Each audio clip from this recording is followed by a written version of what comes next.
Well, those protests that you saw against racism and alleged police brutality in the US are not just taking place on the streets. Players and teams from the top tiers of basketball, baseball, hockey and tennis have all refused to participate in games scheduled this week. That's prompted President Trump to accuse the NBA of becoming like a political organisation. And his senior advisor and son-in-law Jared Kushner says he intends inviting LA Lakers star LeBron James to the White House to discuss solutions to racial injustice. Well, Dr. Rashaun Ray is a David M. Rubenstein Fellow in Governance Studies at the Brookings Institution and joins us now live from Washington. Dr. Ray, good to talk to you. First of all, this top-level sport as a platform for protest, that has quite a heritage in the United States. I'm thinking of the Olympic Games in Mexico, Muhammad Ali protesting against the draft to Vietnam. Are the dynamics the same now? You know, you bring up a great point. I mean, I think that the dynamics are the same. Today is actually the day that Emmett Till died on August 28th. And as we fast forward, we see that George Floyd was our 21st century Emmett Till moment. But of course, there have been others, from Breonna Taylor to Ahmaud Arbery and now to Jacob Blake. And what players are saying is that they cannot outclass racism. Their high status, the amount of money they have, their fame does not prevent them from experiencing racism once they leave the confines of the fields and courts that they play on. And what they want to see is change. They want to see change in terms of the ways that they are treated and the ways that their loved ones are also treated. Now, the solidarity, the emotional solidarity is easy to read, of course, in these protests and these gestures. But is there a coherent strategy, a political goal that unites the different protests in the world of sport?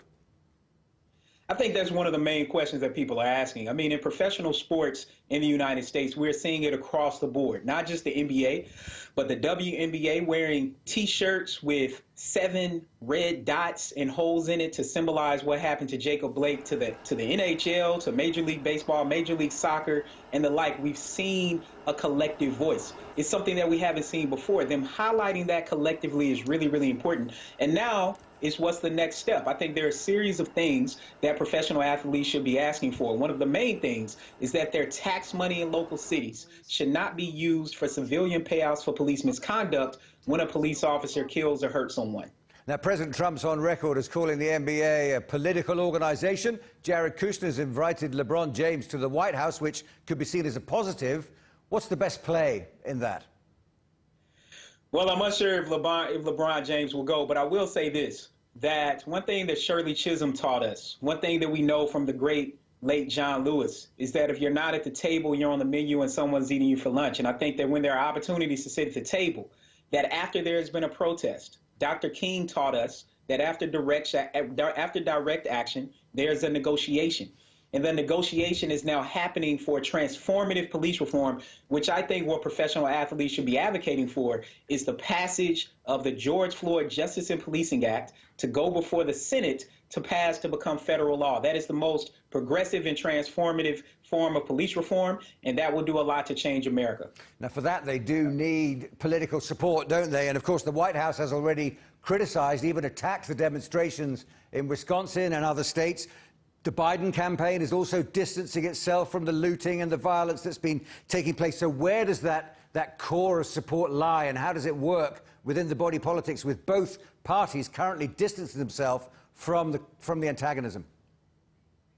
So I think it's a couple things. I think the first thing is overwhelmingly, no one wants to see destruction of property, and definitely no one wants to see anyone killed, like we've seen the white vigilante do up in Kenosha. People don't want to see that. People also don't want to have crime in their neighborhoods. Part of what we have to separate are a couple of things. First is separating looters and rioters from protesters, organizers, and people who are engaging in strikes, like professional athletes, like most organizations that are engaging in Black Lives Matter protests during the day. The second thing we need to separate is blaming some sort of way, blaming black people who live in neighborhoods simply because a neighbor or someone who comes from the outside might commit crime. We aren't necessarily responsible for that type of crime, but what we do expect is that police officers and law enforcement to come in to protect us, to provide us with the type of protection that we need to help solve violent crimes, help keep our communities safe. It's not always certain people's responsibility to do that, and we need to separate logics and discussions about black-on-black crime from these protests and realize that all people want is to be treated the same and get home to their families at the end of the day. Dr. Rashaun Ray, absolute pleasure talking to you. Thanks very much indeed for joining us.